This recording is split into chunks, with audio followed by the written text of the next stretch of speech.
Assalamualaikum warahmatullahi wabarakatuh.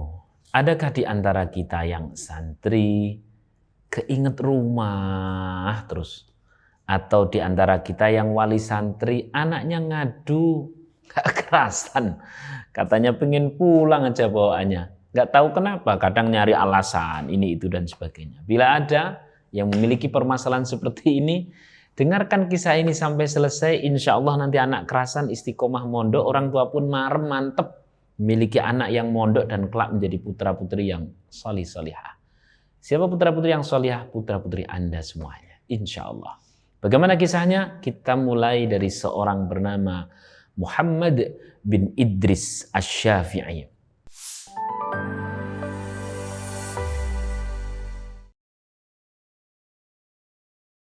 Atau seorang yang dikenal dengan Imam Syafi'i. Beliau terlahir di sekitar tahun 150 Hijriah. Masih menjumpai Imam Abu Hanifah sekitar 1-8 tahunan.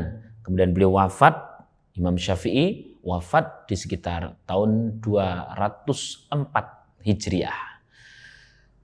Lagi-lagi kalau kita berkisah tentang orang yang sukses, tahu-tahu sudah jadi sukses, kan tidak asik. Kita harus tahu prosesnya.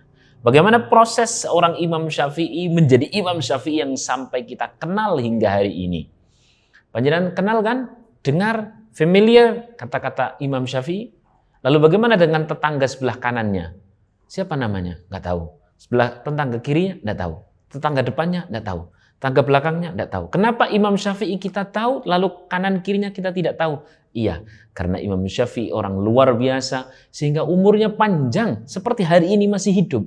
Madhabnya masih dipakai, apalagi di Indonesia.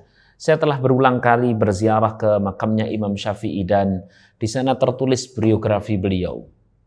Ada hal yang unik di biografi beliau. Ada beberapa biografi beliau yang nampak tertulis dengan detail, ada yang agak pendek. Yang pasti Imam Syafi'i adalah manusia yang sangat cerdas luar biasa. Beliau kalau baca kitabnya, baca kitab sebelah kanan, itu sebelah kiri ditutup. Kenapa? Karena kalau kelirik, apal. Beliau Imam Syafi'i radhiyallahu an, kalau berangkat dari misalkan rumah atau asrama ke masjid itu, ini mas, telinganya itu ditutup. Kenapa kalau ditutup? Karena lewat pasar. Begitu telinganya dibuka, nanti beliau jadi hafal regoni lombok, brambang, bawang, kunir, dan sebagainya. Saking cerdasnya Imam Syafi'i.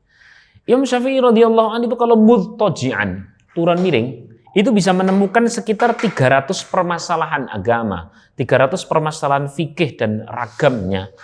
Berikut jawabannya, dalil-dalilnya, analog-analog atau kiasnya. Kita kalau leyeh-leyeh, rebahan, sampean mas, kalau rebahan gitu, ya bisa menemukan masalah, tapi kadang tanpa jawaban. Imam Syafi'i manusia yang cerdas luar biasa, brilian. Lagi-lagi kalau cerita suksesnya, cerita briliannya biasa. Cerita prosesnya bagaimana? Cerita prosesnya ternyata Imam Syafi'i adalah seorang yang memiliki ibu yang luar biasa. Ketika Imam Syafi'i dilepas oleh sang ibu kala itu beliau mondok, ya, ibunya itu berkata demikian.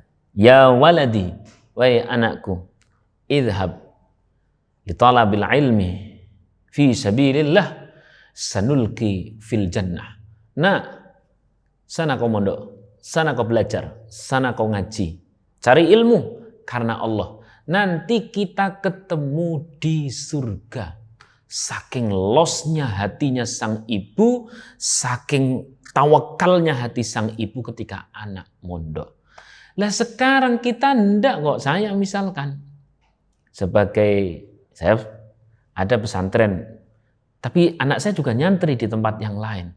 Terkadang anak sudah kerasan, saya kadang-kadang keinget ibunya lebih-lebih lagi kalau sudah keinget anak. Maka yo bener anak itu yang ada di pondok guncang jiwanya. Gini mas, tak cerita nih. Apa sih yang nyambung antara seorang orang tua dengan anaknya? Tangannya nyambung enggak? Enggak. Kepalanya nyambung enggak? Enggak. Kakinya nyambung enggak? Enggak. Yang nyambung apanya? Ruhnya. Kalau ada seorang ibu, dia itu ruhaninya itu guncang. Anakku nek ya ini lagi mangan opo yo. Wis mangan apa urung? Anak aku itu piye ya? Kerasan pora, iso turu pora, sandale hilang maneh apa ora? Gitu aja. Jiwa sang ibu guncang, tahu sendiri. Yang nyambung antara ibu dengan anak itu apanya? Jiwanya. Kalau jiwa malahan. Jiwanya sang ibu itu sedang guncang karena kangen kepada anaknya. Itu ya memper. Kalau anak terus kemudian guncang pula, getarannya itu akan kerasa. Kita tahu yang namanya jiwa anak dan ibu itu kan melintasi ruang dan waktu. Ibunya ada di Semarang, anaknya mondok misalkan ada di Kudus atau ada di Jawa Timur. Sang ibu jiwanya lagi guncang, anak kerasa. Sebagaimana pada saat anak lagi guncang, ibunya pun kerasa. Lalu bagaimana solusinya kalau kita sebagai orang tua itu kangen? Sederhana.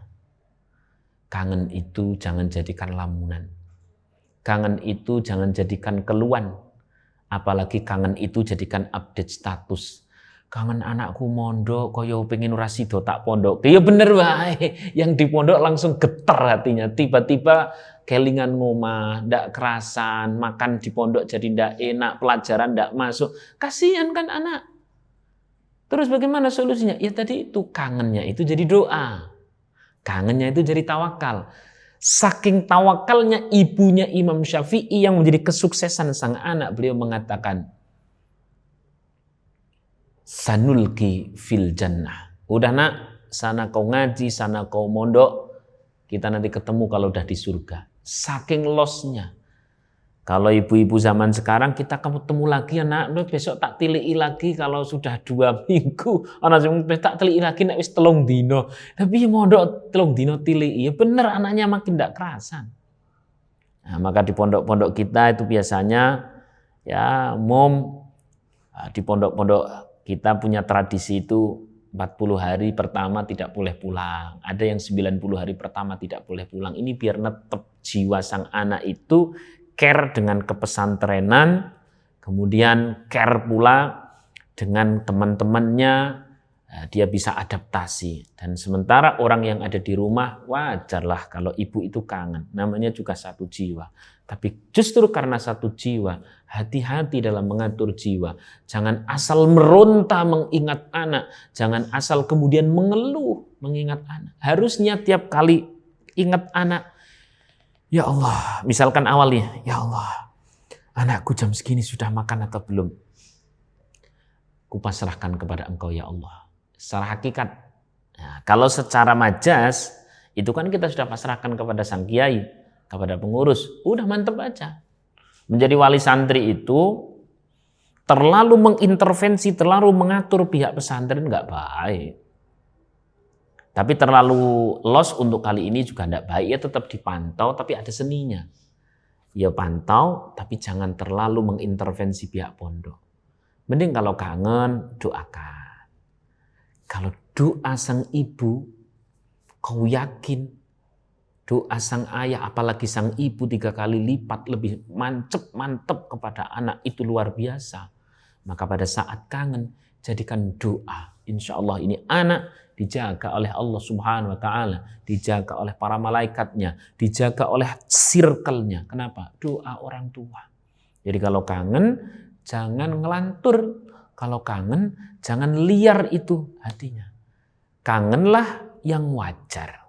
Syukur-syukur bisa seperti ibunya Imam Syafi'i yang melepas sang anak mengatakan sanulqi fil jannah. Udah nak, kau belajar yang mantap, ngaji yang sregep, kau cari ilmu, sana kau nikmati, udah ndak usah ingat-ingat ibu, kita nanti ketemu di surga. Kalau kita nanti ketemu pas bodoh, gitu, pas awal, pas liburan, gitu. Itu aja kadang-kadang malah anak jadi ingat liburan, terus wis pokoknya pada intinya ada tawakal di dalam hati orang tua pada saat sudah memulai memondokkan anak. Memang ada hal-hal yang perlu sedikit dibahas. Dalam Ta'limul Muta'alim sebelum kita sebagai orang tua memondokkan anak, ada baiknya kemudian kita secara ikhtiar untuk survei. Untuk meneliti pondoknya bagaimana, sistemnya bagaimana, keluarga dalam bagaimana, ini di awal. proses awal. Tapi kalau sudah bleng, anak dimasukkan ke pondok, udah tawakal, doa, Fatihah, insya Allah ini anak aman. Insya Allah ini anak aman. Sebagaimana anak bergerak menjadi semakin soleh, maka kita sebagai orang tua jangan kemudian menjadi orang tua yang lupa. Kita ya juga berriyadhah. Anak dididik oleh sang kiai, dididik oleh pesantren untuk menjadi anak yang disiplin, maka kita sebagai wali santri juga di rumah tetap ibadah, tetap riyadhah, tetap prihatin, minimal kirim surah Fatihah ketika kangen. Syukur-syukur pada saat kangen ada sedekah yang kita berikan kepada sekeliling kita. Jangan pernah kangen menjadi suudzon, ini paling bahaya. Kangen menjadi meronta, ini juga bahaya. Kangen menjadi mengeluh, ini juga bahaya. Yang tepat adalah kangen menjadi doa, kangen menjadi zikir kepada Allah, kangen menjadi sedekah, kangen menjadi prihatin atau menjadi riyadhah di hadapan Allah, kangen menjadi sujud kita di hadapan Allah. Kalau demikian, saya yakin sekali putra-putri Anda baik-baik saja di pondok, mendapatkan ilmu yang manfaat, mendapatkan kesolihan, mendapatkan derajat yang luhur di sisi Allah Subhanahu wa Ta'ala, dan tetap istiqomah menjadi hamba Allah yang dunia akhirat diangkat derajatnya oleh Allah Subhanahu wa Ta'ala melalui ilmu.